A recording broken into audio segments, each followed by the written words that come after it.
उत्तर प्रदेश के नवनियुक्त प्रदेश अध्यक्ष भूपेंद्र चौधरी का अध्यक्ष बनने के बाद पहला गाजियाबाद आगमन हुआ, जिसमें यूपी गेट पर गाजियाबाद के पदाधिकारियों ने उनका स्वागत किया।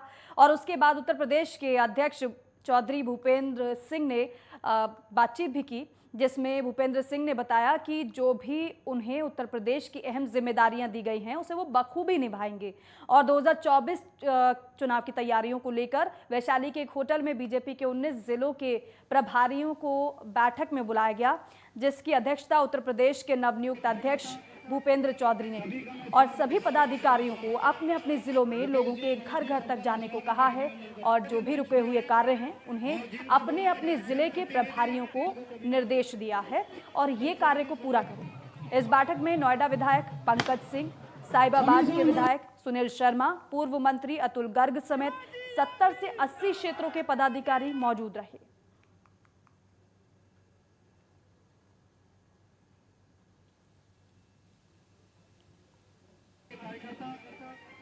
सभी का मैं स्वागत है। मुकेश जी, रवि जी, सबका मैं स्वागत और अभिनंदन करता हूं। जो मंच पे है और जिनको बुलाया गया जनप्रतिनिधि, उत्तर प्रदेश के नवनियुक्त अध्यक्ष हमारे साथ चौधरी भूपेंद्र सिंह जी हैं। सर, 2024 की तैयारियां को लेकर आपको सर दिया गया है, सर बड़ी जिम्मेदारी दी गई, कैसे निभाएंगे सर? हम लोग अपने कार्यकर्ताओं के आधार पर, कार्यकर्ताओं की सक्रियता, मेहनत, संपर्क, उसके आधार पर, और हम सरकार में हैं तो हमने जो जो काम करे हैं, जो सरकारों ने काम किए, उसका रिपोर्ट कार्ड लेकर जनता के बीच में हमारा कार्यकर्ता जाएगा। हमारी सरकार का रिपोर्ट कार्ड कार्यकर्ता जनता के बीच में लेके जाएगा और जनता से संपर्क, संवाद स्थापित करके जनादेश मांगने का हम लोग निवेदन करेंगे। हमें विश्वास है कि प्रदेश की जनता, देश की जनता मोदी जी के नेतृत्व में एक अवसर हमें निश्चित रूप से देगी। सर, कितने प्रभारी इसमें शामिल थे, कितने जिलों के सर आपकी बैठक में? सर, ये पश्चिम क्षेत्र का जो संगठन है, हमारे 6 क्षेत्र है, उस क्षेत्र में पश्चिम वाला मेरठ प्रांत जो कहलाता, उसकी बैठक थी। सपा का जो महागठबंधन है सर, उसको कैसे, किस रूप में देखते हैं? क्योंकि हर समय चुनाव के दौरान महागठबंधन आता है, तो उसको कैसे दूर करेंगे सर? अब देखो, जनता का गठबंधन मोदी जी और योगी जी से है और बीजेपी के कार्यकर्ताओं से है। इन्हें करना तो जो करना। निकाय चुनाव को सर किस रूप में देख रहे हैं सर, क्योंकि आने वाले निकाय चुनाव सर? देखो, भारतीय जनता पार्टी अपने कार्यकर्ताओं के मेहनत, संपर्क, सक्रियता, और हमने जो सरकार हमारी है, उस सरकारों ने जो काम किए उनका रिपोर्ट कार्ड लेके लोगों के बीच में जाना। हमने बिल्कुल हमारे साथ बात करने के लिए नवनियुक्त जो अध्यक्ष हैं, हमने उनसे बात की। चौधरी भूपेंद्र सिंह हमारे साथ बात करने के लिए थे। इनका कहना है कि जो भी इनको जिम्मेदारियां दी गई हैं वो बहुत ही अपनी तरीके से उसको निभाएंगे। हम इस वक्त मौजूद हैं गाजियाबाद में, जहां पर पहली बार भारतीय जनता पार्टी ने नवनियुक्त किया है चौधरी भूपेंद्र सिंह को, उत्तर प्रदेश का अध्यक्ष बनाया है। हमारे साथ बात करेंगे सुनील शर्मा जी है। सर, पहली बार आ रहे हैं, किससे इनका स्वागत? कार्यकर्ताओं में बहुत जोश और उत्साह है। श्री भूपेंद्र सिंह जी पार्टी में जिला अध्यक्ष, क्षेत्रीय अध्यक्ष रहे हैं। संगठन का एक एक कार्यकर्ता उनसे बहुत अपनी नजदीकी मानता है। आज वो प्रदेश अध्यक्ष के रूप में यहाँ आ रहे हैं। सब कार्यकर्ता बड़े जोश और उत्साह के साथ उनका स्वागत और अभिनंदन कर रहे हैं। सर, अभी कुछ देर बाद बैठक होनी, कितने जिलों के मंत्री बुलाए गए हैं? ये पश्चिम उत्तर प्रदेश के 16 जनपदों की बैठक है। सबसे बड़ी बात यह किस तरीके से आगे की 2024 की जो राजनीति है उसकी शुरुआत हो चुकी है। पार्टी इस समय जनों तक हर गली मोहल्ले में हमारे कार्यकर्ता, एक कार्यकर्ता ही अध्यक्ष बनाया जाता है, ना कि किसी परिवार से। तो भारतीय जनता पार्टी के प्रति इतनी आस्था है कि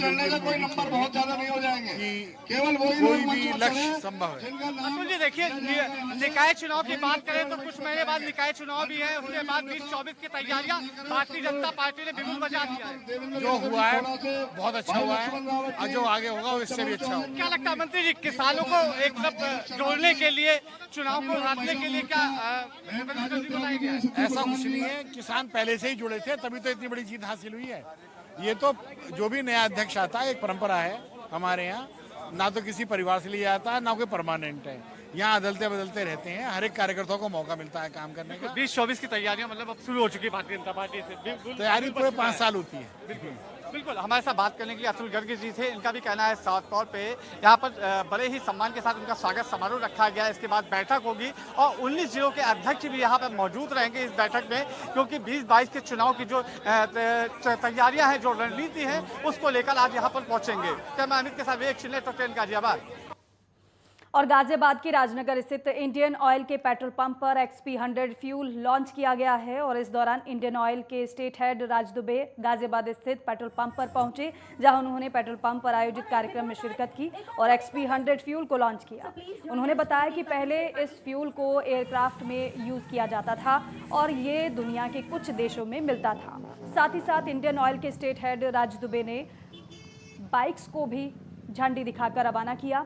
XP100 premium petrol Uttar Pradesh में IOC की मथुरा रिफाइनरी में बनेगा और वहां से इसे चुने हुए पेट्रोल पंप पर भेजा जाएगा। तो XP100 प्रीमियम पेट्रोल से इंजन में नॉकिंग कम होगी।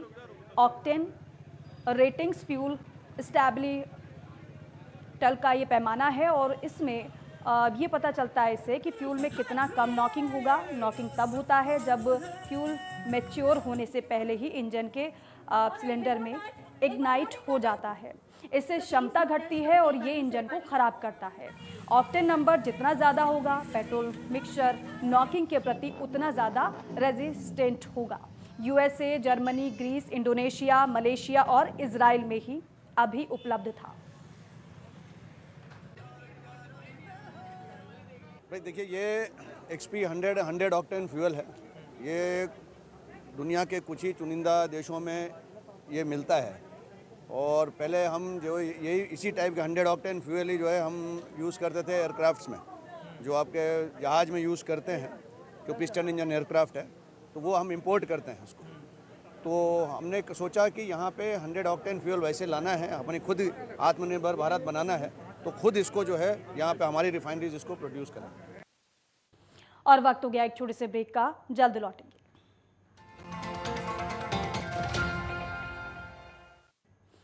ब्रेक के बाद स्वागत है आप सभी का। यमुना एक्सप्रेस वे पर आज से नई टोल दरें लागू हो गई हैं। बता दें कि टोल टैक्स में 10 पैसे से लेकर ₹1.55 प्रति किलोमीटर की बढ़ोतरी की गई है। दरअसल 24 अगस्त को यमुना प्राधिकरण की बोर्ड बैठक में टोल बढ़ोतरी के प्रस्ताव को मंजूरी दी गई थी। वहीं ग्रेटर नोएडा से आगरा जाने वाले कार चालकों से पहले ₹415 का टोल लिया जाता था, लेकिन अब नई दरें बढ़ने से ग्रेटर नोएडा से आगरा तक जाने का ₹430 का टोल लिया जाएगा। मथुरा के लिए ₹285, तो वहीं अलीगढ़ के लिए ₹125 टोल लिया जाएगा।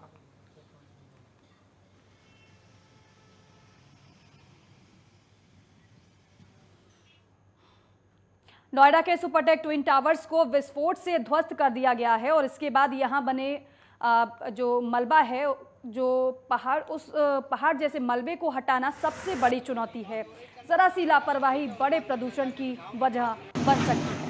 ट्विन टावर्स के मलबे को प्रदूषण मुक्त तरीके से रिसाइकिल किया जाएगा। 30% रिसाइकिल मलबे से प्रतिदिन 3000 इंटरलॉकिंग टाइल्स बनेंगी। टावर को गिराने से सरिया और कंक्रीट का करीब 80,000 टन मलबा मौके पर इकट्ठा हुआ है। लगभग 50,000 टन ट्विन टावर के बेसमेंट को भरने के काम आएगा। सेक्टर 93A से रिसाइकलिंग प्लांट तक मलबा ले जाने का काम एडिफिस कंपनी करेगी और सेक्टर 80 स्थित रैमकी कंपनी के रिसाइकलिंग प्लांट में मुकेश धीमान की देखरेख में होगा। मुकेश प्लांट में कंस्ट्रक्शन एंड डेमोलिश प्रोजेक्ट के हेड हैं। उन्होंने ये बताया है कि मलबे को प्रदूषण मुक्त तरीके से रिसाइकिल करना एक चुनौतीपूर्ण कार्य होता है। जरा सी लापरवाही बड़े प्रदूषण की वजह बन सकती है।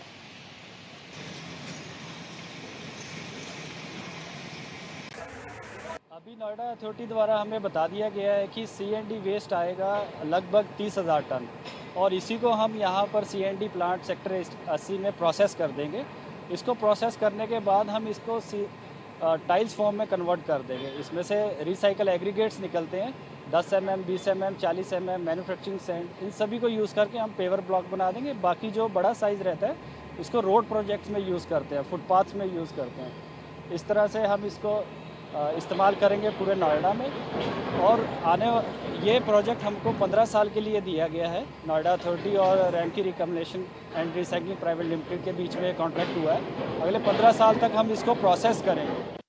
और वहीं अलीगढ़ के कुआरसी थाना इलाके में 11वीं की छात्रा पर सरेराह आग लगाने के इरादे से पेट्रोल छिड़क दिया गया। गनीमत ये रही कि छात्रा ने भागकर खुद को बचाया और शोर शराबे पर भीड़ को एकत्रित होता देख युवक और उसका साथी मौके का फायदा उठाते हुए फरार हो गया, वरना बड़ी घटना हो सकती थी। इस घटना को पड़ोस के ही रहने वाले युवक ने एक तरफा प्यार में अंजाम दिया है। मौके पर पहुंची पुलिस ने छात्रा को मेडिकल परीक्षण के लिए दीनदयाल अस्पताल भेजा है। फरार दोनों आरोपियों की तलाश पुलिस कर रही है। सीसीटीवी के फुटेज खंगाले जा रहे हैं। कौशल कुमार पुत्र टम्पी उर्फ केके का उस महिला से विवाद हुआ, जिसके परिणाम स्वरूप उसने केके ने महिला के ऊपर ज्वलनशील पदार्थ फेंका और वहां से चला गया। इस सूचना पर पुलिस तुरंत मौके पर पहुंची और महिला को अस्पताल में मेडिकल के लिए भेजा गया है। किसी भी प्रकार की कोई चोट किसी को नहीं लगी है और आरोपी कौशल कुमार को पुलिस द्वारा हिरासत में लिया गया है और महिला से तहरीर प्राप्त कर विधिक कार्रवाई प्रचलित की जाएगी। और मुजफ्फरनगर की अगर बात करें तो यहाँ पिछले कई सालों में काफ़ी बदलाव जिला कारागार में हुआ है। ये जो बदलाव है वो हैरान कर देने वाला है। मुजफ्फरनगर में जेल अधीक्षक सीताराम शर्मा की पोस्टिंग के बाद जेल में एक के बाद एक सुधार होता चला गया। जेल अधीक्षक सीताराम शर्मा ने सबसे पहले जेल में साफ सफाई अभियान चलाया, जिसके बाद जेल में एक आधुनिक पुस्तकालय का निर्माण कराया, जिसमें धार्मिक और आध्यात्मिक पुस्तकों के साथ साथ साहित्यिक और अन्य किताबें इस पुस्तकालय में रखी गई हैं, जिसमें रोजाना 100 से 200 बंदी पुस्तकें पढ़ते हैं। पुस्तकालय के आसपास दीवारों पर एक से एक सुंदर और आकर्षक पेंटिंग बनाई गई है और इस पुस्तकालय की व्यवस्था खुद जेल अधीक्षक से लेकर जेलर और डिप्टी जेलर भी देखते हैं। जेल अधीक्षक सीताराम का कहना है कि जेल की संरचना एक सुधार गृह के रूप में होती है और वो जेल में सुधार करना चाहते हैं।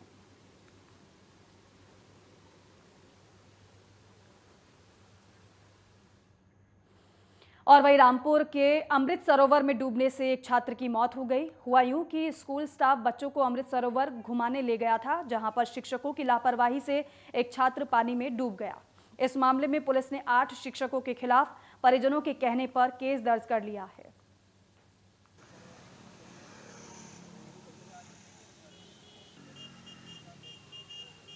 स्कूल गया था आज बच्चे को मैडम तैराकी के लिए अमृत सरोवर लेके गई। वहाँ बच्चा तैरना नहीं जानता था, ज़बरदस्ती मैम ने तालाब में उतार दिया, जिस कारण बच्चे की मौत हुई। तो किस तरीके से पता चला कि बच्चा डूब गया? जब बच्चों ने बताया कि आपका बच्चा नहीं आया घर, वहाँ से पूछा गया मैम से बच्चा कहाँ है, बोली वो तो निकल के चला गया। ढूंढा, इधर उधर ढूंढा, काफ़ी पूछा इधर उधर, पूछने के बाद में पता चला कि नहीं।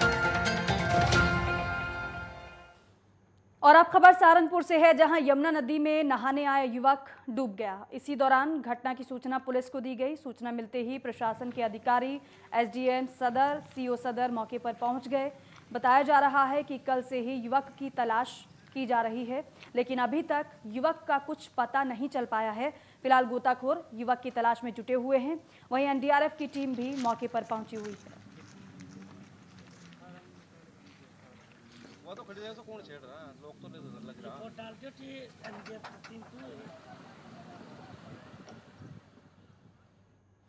और वहीं ग्रेटर नोएडा के थाना सूरजपुर क्षेत्र के एक अज्ञात युवक का शव मिला है और इसी दौरान शव मिलने से गांव में हड़कंप मच गया है। बता दें कि संदिग्ध अवस्था में नाले में युवक का शव पड़ा मिला, जिसके बाद राहगीरों ने घटना की सूचना स्थानीय पुलिस को दी। सूचना मिलते ही पुलिस ने मौके पर पहुंचकर शव को कब्जे में लेकर पोस्टमार्टम के लिए भेज दिया है। वही जानकारी के मुताबिक युवक की हत्या की आशंका जताई जा रही है। फिलहाल पुलिस पूरे मामले की जांच कर रही है।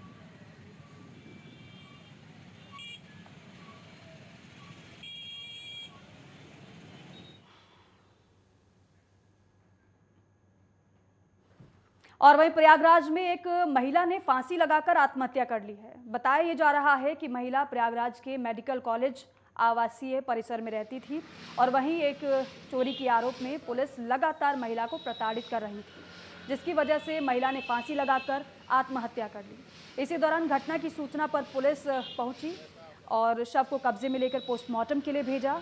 वहीं परिवार वालों का ये आरोप है कि लगातार पुलिस उत्पीड़न कर रही थी, जिससे परेशान होकर महिला ने आत्महत्या कर ली। फिलहाल पूरे मामले की जांच जारी है।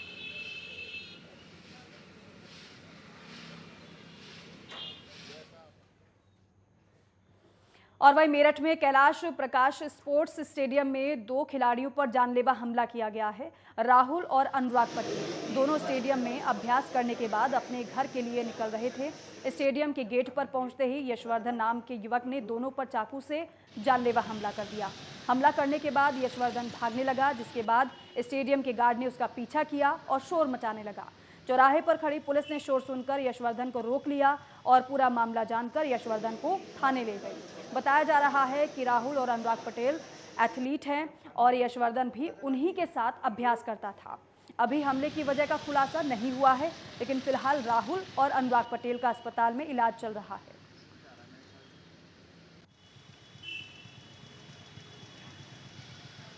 जब छानबीन की गई तो पता चला कि जो यशवर्धन है, यशवर्धन पुत्र समरपाल जो 21 वर्ष के, इनके द्वारा भी वहाँ पर वेट लिफ्टिंग की प्रैक्टिस की जाती है।